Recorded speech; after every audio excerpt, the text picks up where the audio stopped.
بحر و بر خشکی اور طریق مشائق کے اقطاب، یعنی آپ بحر و بر کے قطب نہیں ہیں، بلکہ جو لوگ بحر و بر کے قطب ہیں آپ ان کے بھی اقطاب ہیں، ان کے بھی سردار ہیں۔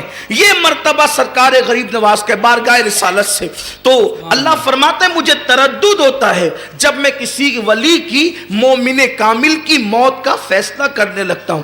پھر کیا ہوتا ہے؟ اب اللہ موت کا فیصلہ کرنے میں فرماتا ہے کہ تردد ہوتا ہے، ترددی مجھے تردد ہوتا ہے، تو اللہ پھر تو کرتا کیا ہے؟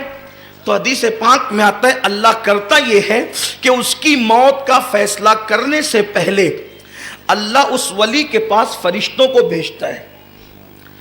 کبھی کبھی میری قوم کے جوانوں کو بھی تردد ہوتا ہے کہ ولی کے آستانے پہ بھیڑ کیوں لگتی ہے؟ تو ولی کی تو وصال کے بعد بھیڑ لگتی ہے، وصال سے پہلے فرشتوں کا میلہ لگتا ہے۔ وصال سے پہلے فرشتوں، اللہ فرشتے بھیجتا ہے اس ولی کے پاس، اور وہ ولی کے پاس فرشتے آتے ہیں۔ قرآن اس مضمون کو یوں بیان کرتا ہے۔ اب قرآن کی آیت اور تفاسیر کے حوالے سے اس پوری حدیث کے مضمون کو اختصار سے پورا کر کے اپنے عنوان کی طرف چلتے ہیں۔ اس مضمون کو قرآن یوں بیان کرتا ہے ان الذین قالوا ربنا اللہ ثم استقاموا تتنزل علیہم الملائکہ الا تخافوا ولا تحزنوا وابشروا بالجنۃ التي کنتم توعدون نحن اولیاؤکم فی الحیاۃ الدنیا وفی الآخرہ۔ اللہ تبارک و تعالی قرآن مجید میں ارشاد فرماتا ہے اور جن لوگوں نے کہا بے شک ہمارا رب اللہ ہے اور ثم استقاموا، وہ استقامت کے ساتھ اس پر ڈٹے رہے، سبحان اللہ، یعنی یہ عام مسلمانوں کے لیے نہیں ہے، یہ بات عام مسلمانوں کو کہ مسلمان استقامت کے ساتھ کہاں ڈٹا ہے دین پر۔ ہم تو سودے کے لیے جھوٹ بھی بولتے ہیں، ہم تو دو کوڑی کے لیے لوگوں کو دھوکہ بھی دیتے ہیں، راتوں رات مالدار بننے کے چکر میں سٹے کا کاروبار بھی لوگ کرتے ہیں، جوے کا کاروبار بھی لوگ کرتے ہیں، لوگ سود بھی کھاتے ہیں، حرام کاروبار بھی کرتے ہیں۔ اللہ اکبر، لوگ حلال و حرام میں تمیز نہیں کرتے۔ ثم استقاموا کا مطلب یہ ہے کہ بات مخالف کتنی تیز چلے وہ قتل ہونا تو گوارا کرتا ہے مگر جھوٹ بولنا گوارا نہیں کرتا، وہ قیدی ہونا تو گوارا کرتا ہے مگر زنا کرنا گوارا نہیں کرتا، وہ پیٹ پہ پتھر باندھنا تو گوارا کرتا ہے مگر حرام لقمہ حلق کے نیچے اتارنا گوارا نہیں کرتا۔ اللہ اکبر، وہ جان دینا گوارا تو کر سکتا ہے لیکن دین سے ایک بال کے کروڑویں حصے کے برابر بھی ہٹنے کو پسند نہیں کرتا۔ اس کو کہتے ہیں استقامت فی الدین، اور یہ استقامت فی الدین وہ منزل ہے ہمارے بزرگوں نے کہا الاستقامت فوق الکرامہ، کہ کرامتوں پر استقامت کا درجہ بڑا ہوا کرتا ہے، یعنی ہزاروں کرامتیں اس منزل پر نہیں لے جا سکتی، استقامت جس مقام پر لے کر کے جاتی ہے، دین پر استقامت، استقامت فی الدین جس مقام پر لے جاتی ہے۔ تو اللہ فرماتا ہے کہ جنہوں نے کہا بے شک ہمارا رب اللہ ہے اور اس پر وہ ڈٹ گئے، اللہ فرماتا ہے تتنزل علیہم الملائکہ، پھر ان کے پاس اللہ کے فرشتوں کی جماعت آتی ہے۔ یہ ملائکہ جو ہے عربی میں یہ جمع کا صیغہ ہے، اور عربی میں جمع پہلے واحد، پھر تثنیہ، پھر جمع قلت، پھر جمع کثرت۔ تو یہ جمع قلت کا بھی صیغہ نہیں ہے، اس لیے کہ جمع قلت یہ عربی زبان کی وسعت ہے، اور زبانوں کے اندر واحد اور جمع باقی بات ختم ہے، لیکن عربی زبان میں واحد کے بعد تثنیہ، تثنیہ کے بعد جمع قلت، جمع قلت کے بعد جمع کثرت، یعنی جب واحد مطلب ایک، تثنیہ مطلب دو، اور جمع قلت مطلب دو سے زائد اور 10 سے کم، اس کو کہتے ہیں جمع قلت۔ اور پھر جمع کثرت یعنی اب حد ختم ہو گئی، کتنے بھی بے شمار۔ تو اللہ فرماتا ہے تتنزل علیہم الملائکہ، ایک دو فرشتے اس کے پاس نہیں آتے، ولی کے پاس اس کی موت سے پہلے فرشتوں کی پوری پوری جماعت آتی ہے، اور آ کر کے اس ولی سے کہتے ہیں اللہ تخافوا ولا تحزنوا وابشروا بالجنۃ التي کنتم توعدون۔ سبحان اللہ، گھبرانا مت، خوف مت کھانا، دنیا میں بیٹھے بیٹھے اس جنت کی بشارت لے لے جس کا تجھ سے وعدہ کیا گیا۔ جنت کی نعمتوں کا ذکر ہوتا ہے، مطلب اللہ کی جنت میں تو جائے گا، یار کا دیدار کرے گا، خدا کے جلوے دیکھے گا، وصل کی لذتیں حاصل کرے گا، خدا سے کلام کا شرف حاصل کرے گا، وہ ساری نعمتیں فرشتے گنواتے رہتے ہیں۔ تو وہ ولی جو اب تک کے خدا کو بے دیکھے اللہ کی عبادت کر رہا تھا، جب وہ جنت کی نعمتوں کا ذکر سنتا ہے، خدا کے وصل کے پیالوں کو پینے کی بات سنتا ہے، خدا کے تقرب کی بات سنتا ہے، خدا کو بے حجاب دیکھنے کی بات سنتا ہے، تو وہ خود بے چین ہو کر حالت شوق میں کہتا ہے، فرشتوں یہ جو یار کا ذکر کر رہے ہو تو یہ ملے گا کب؟ تب فرشتے کہتے ہیں جب تم موت کی لذت کو چکھو گے اس وقت تمہیں یہ مرتبہ نصیب ہوگا۔ تو تب وہ ولی پھر خود کہتا ہے، فرشتوں دیر کس بات کی ہے، پھر ذرا جلدی کرو۔ پہلے ولی موت کے لیے شوق کرتا ہے، ادھر اللہ اس کی موت کا فیصلہ فرماتا ہے۔ سبحان اللہ۔ یہ مقام ولایت ہے، یعنی کہ جب تک ولی دنیا سے جانا نہ چاہے اس وقت تک قدرت بھی اس کی موت کا فیصلہ نہیں کرتی۔ یہ مقام ولایت ہے، اور یہ میں نے آپ کے سامنے بخاری شریف کی حدیث شرح کے ساتھ اور تفاسیر کی مدد سے پیش کیا۔ تو اللہ کے ولیوں سے محبت ہمارے لیے اسلامی فریضہ ہے، اور پھر ولی سے محبت کرنے والا بھی خدا کا محبوب بنتا ہے۔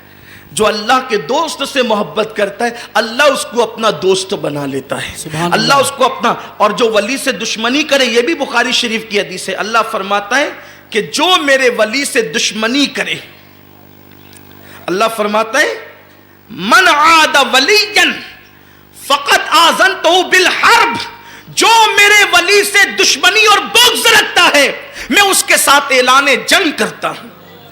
ولی سے محبت کرو تو خدا کے محبوب ہو جاؤ گے، اور اگر ولی سے دشمنی کرو گے تو اللہ اعلان جنگ کرتا ہے۔ اب بتائیں، جو قوم محلے کے کارپوریٹر اور پہلوانوں سے نہیں جیت سکتی، کیا وہ قوم اللہ سے جنگ کرنے کی طاقت رکھتی ہے؟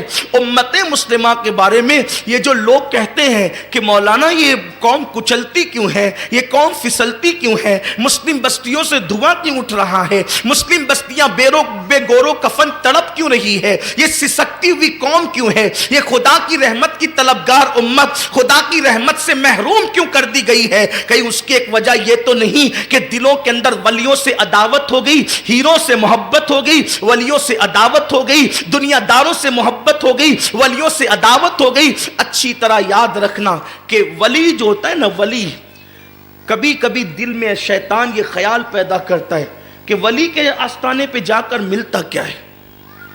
لوگ کیوں جاتے ہیں؟ مسجدوں میں بھی تو جانا چاہیے، اور بے شک مسجد میں جانا چاہیے۔ ہمارے کسی ولی کا آستانہ مسجد سے ہٹ کر نہیں ہے۔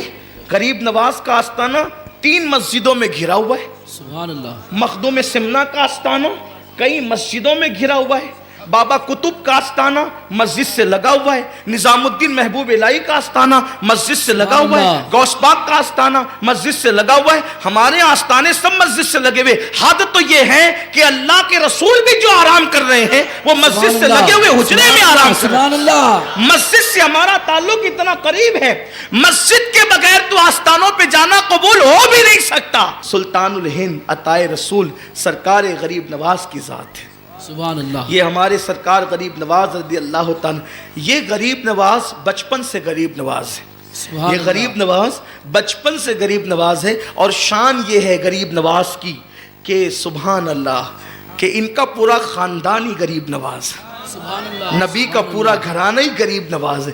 آؤ در زہرا پر پھیلائے ہوئے دامن، نسلیں ہیں کریموں کی لجپال گھرانہ ہے۔ اس خاندان سے کبھی کوئی مایوس نہیں جاتا۔ حضور غریب نواز کا بچپن ان کی امی خود بیان کرتی ہیں، فرماتی ہیں کہ جب وہ میرے پیٹ میں تھے تو میرے پیٹ سے اللہ کے ذکر کی آوازیں آیا کرتی، سبحان اللہ۔ اور جب وہ پیدا ہوئے اور پیدا ہونے کے بعد 4 یا 5 سال کی عمر کے ہوئے تو اس عمر سے ان کا معمول یہ تھا کہ وہ محلے کے غریب بچوں کو جمع کرتے تھے اور غریب بچوں کو جمع کرنے کے بعد مجھ سے آ کر کہتے امی ذرا اچھے سے کھانے پکاؤ، تو میں اچھے کھانے پکاتی، تو پھر وہ دسترخوان لگا کر غریبوں کے بچوں کو بٹھاتے، اور جب غریبوں کے بچے کھانا کھاتے تو غریب نواز ماں سے لپٹ کر کہتے ماں جب غریب کھانا کھاتا ہے تو دل کو کتنا سکون ملتا ہے۔ سبحان اللہ سبحان اللہ۔ بچپن میں شان غریب نوازی، غریب نوازی کہتے ہیں غریب کو نوازنے والا۔ بچپن میں اور اپنے نانا کی سنت پہ عمل کتنا تھا۔ حضرت غریب نواز ننھی سی عمر ہے، 6 سال کی، صرف 6 سال کی عمر ہے، اپنے ابا سید غیاث الدین حسینی علیہ رحمہ کے ساتھ عیدگاہ جا رہے ہیں، دیکھا ایک نابینا لڑکا کھڑا ہوا رو رہا ہے، اس کے قریب جا کے پوچھتے بھائی تم کیوں رو رہے ہو؟ اس نے کہا مجھے نئے کپڑے نہیں ہے۔ اسی وقت غریب نواز نے اپنے نئے کپڑے اتار کر کے اس کو دے دیا، سبحان اللہ، اور اس کو نئے کپڑے پہنا دیے۔ دیکھو اللہ کے رسول صلی اللہ علیہ وسلم کی سنت کا کتنا خیال ہے، بچپنے میں غریب نوازی کا یہ حال ہے۔ آئیے گفتگو سمیٹتے ہوئے ایک بات اور عرض کروں، سرکار غریب نواز کی تعلیمات میں ہمیں چند چیزیں بہت زیادہ ملتی ہے۔ ایک، حاجت مندوں کی مدد۔ غریب نواز فرماتے ہیں، غریب نواز کا قول ہے، ان کے ملفوظات میں آپ کا فرمان ہے، ہمیں وقت پہ گفتگو ختم کرنا ہے، بس ٹائم کے اندر گفتگو ختم ہو جائے گی انشاءاللہ۔ ایک بات عرض کر کے بات مکمل کرتا ہوں۔ غریب نواز فرماتے ہیں اگر جہنم سے بچنا ہے تو حاجت مندوں کی حاجت پوری کرو، ایک۔ دوسرا، بھوکوں کو کھانا کھلاؤ، فرمایا بھوکوں کو کھانا کھلاؤ اور لوگوں کا دل خوش کرو۔ یہ تعلیمات آپ کے ملفوظات کی تقریباً میرے خیال سے 60 صفحات کی کم و بیش کتاب ہے جو بابا قطب الدین بختیار کاکی نے لکھی ہے، اس میں جگہ جگہ اس پہ زور دیا گیا ہے، بھوکوں کو کھانا کھلانا، کمزوروں کا دل خوش کرنا، حاجت مندوں کی حاجت کو پوری کرنا۔ اب ہم اس کو تو نیکی سمجھتے ہی نہیں۔ حضور غریب نواز فرماتے ہیں میں نے اپنے پیر و مرشد سے سنا، شاید کسی کے دل میں بات اتر جائے تو وہ جنتی ہو جائے، اللہ کرے اس پہ عمل کر کے۔ توجہ کریں کتنی خاص بات ہے، شاید میں بھی اس کو پہلی مرتبہ کسی تقریر میں آپ کے سامنے پیش کر رہا ہوں۔ حضور غریب نواز فرماتے ہیں میں نے اپنے پیر و مرشد سے سنا، کبھی کسی کا دل نہیں توڑنا، اس لیے کہ اللہ کے نزدیک دل توڑنے سے بڑا گناہ کوئی نہیں، اللہ کے نزدیک دل توڑنے سے بڑا گناہ کوئی نہیں ہے۔ پھر غریب نواز فرماتے ہیں میرے پیر و مرشد خواجہ عثمان ہارونی نے بیان فرمایا کہ میں نے حدیث میں لکھا دیکھا کہ مومن کے سینے میں دل ہے، مومن کے سینے میں دل ہے تو سینے سے لے کے دل تک 80 پردے ہیں، 80 پردے، اور ہر پردے پر ایک فرشتہ کھڑا ہوا ہے۔ مومن کے سینے سے لے کر دل تک کتنے پردے؟ 80 پردے، اور ہر پردے پر ایک فرشتہ کھڑا ہوا ہے۔ جب تم کسی مومن کا دل دکھاتے ہو تو 80 فرشتوں کو پہلے ناراض کرتے ہو، تب تمہارا وہ نشتر انسان کے دل تک جاتا ہے، اور وہ 80 فرشتے تو ناراض ہوتے ہی ہوتے ہیں۔ پھر غریب نواز فرماتے ہیں جب تم کسی مومن کا دل دکھاتے ہو تو اللہ کے رسول نے فرمایا جس نے کسی مومن کا دل دکھایا اس نے مجھ محمد کا دل دکھایا، اور جس نے مجھ محمد کا دل دکھایا اس نے اللہ کو اذیت پہنچائی، اور جس نے اللہ کو اذیت پہنچائی اس کا ٹھکانہ جہنم ہے۔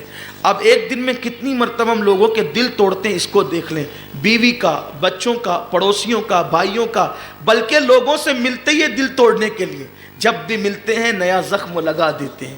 یہ حال ہے۔ میں تو یہ کہتا ہوں کہ اگر مسلمانوں کو نماز کا عذاب نہیں بھی ملے، روزے کا عذاب چھوڑنے کا عذاب نہیں بھی ملے، دوسرے گناہوں کا عذاب نہیں بھی ملے، مسلمانوں کے لیے تو جہنم میں جانے کے لیے اتنا ہی کافی ہوگا کہ انہوں نے کتنوں کے دل توڑے ہوں گے۔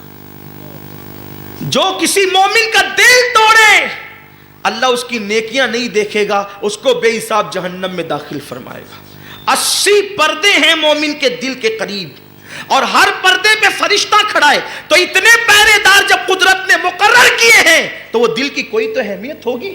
اسی لیے کہا گیا کہ اگر روزے توڑنے پڑے نفل روزے تو روزے توڑ دو، مگر کسی مومن کا دل مت توڑو، کیونکہ نفل روزے کی قضا تو ہو سکتی ہے لیکن مومن کا دل توڑا اس کی قضا نہیں ہو سکتی۔ اور مومن تو مومن ہے، کسی کافر کا بھی دل مت توڑو، کسی انسان کا دل مت توڑو۔ سرکار غریب نواز رضی اللہ تعالی کیا لوگوں کے ساتھ سلوک کرتے تھے، 90 لاکھ کو کلمہ پڑھایا، ایک کے منہ پہ تماچا بھی نہیں مارا۔